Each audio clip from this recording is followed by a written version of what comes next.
Namaste. It's a great pleasure to introduce Professor S.N. Gupta sir.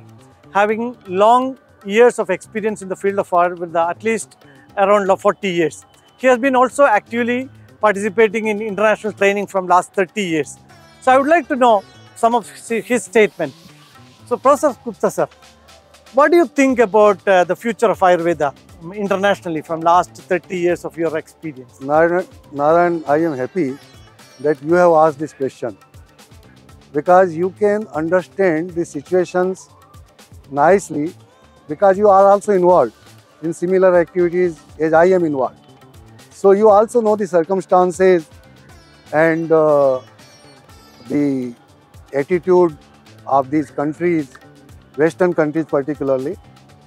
So if I have to say in very concise form, I can say that demand of Ayurveda is very high.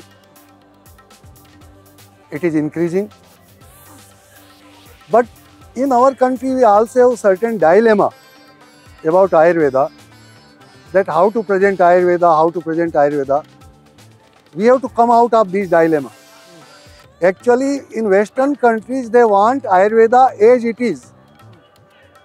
This is our notion, that they want reformed Ayurveda. You also have this experience. Yes. And we are standing at a crossroad where if we do not move in right direction, then probably we will be big loser.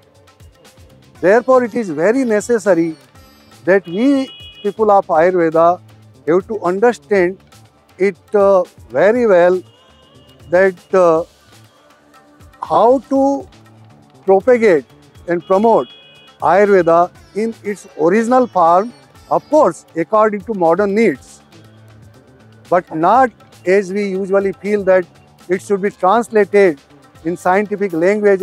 For me, with my this 30-35 years experience, I can say that translation they may do according to their need, because it is not always possible to have exact and appropriate scientific translation of the sense, because science has limitation.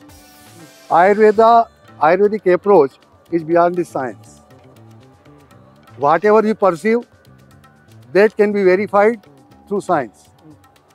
But Ayurveda also have the concepts which are imperceptible through usual perception. Yes, Jnana Chakshu, Tapas Chakshu. So if we also propagate this thing that these are the realities of Ayurveda, and actually realities and also the greatness of Ayurveda. So you are also Vice Chancellor of an Ayurveda university now. So do you think that our BAMS graduates or postgraduates are also on the direction to cater that level, or there is a lot of...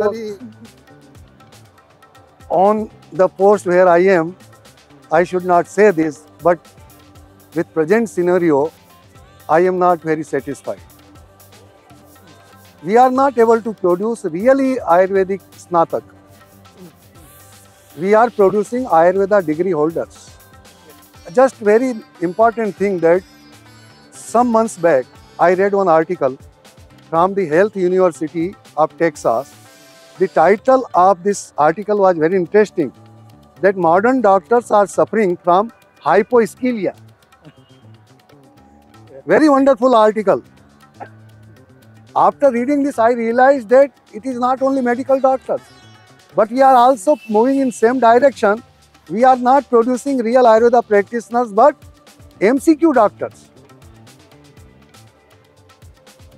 If you ask any graduate about the depth of any concept of Ayurveda, he is not able. He will tell you fatafat certain things related to MCQ, but not able to elaborate, explain logically every concept.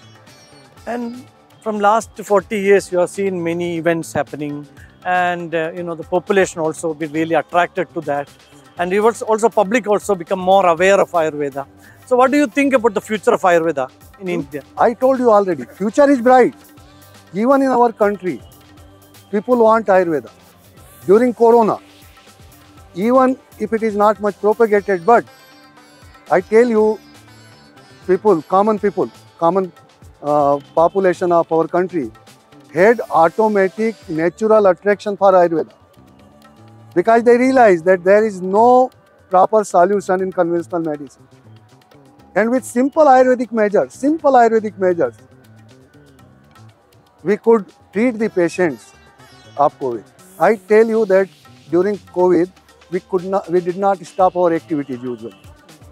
Every day, nearly 600, 700 people coming and going in the campus. Of course, academic activities we stopped because of government rules, but hospital activities we continue. So staff, patient, their relatives, they used to come. But during whole period, we had only 3 incidences of COVID. And in only one of them, we required IC treatment. Otherwise, with ordinary treatment, they resolve their problems. So people are attracted. But again, I repeat the same thing. If we do not realize the realities and we just move in these notions, then probably we will lose our grip. Thank you very much, sir, for sharing some of our time. Thank you very much.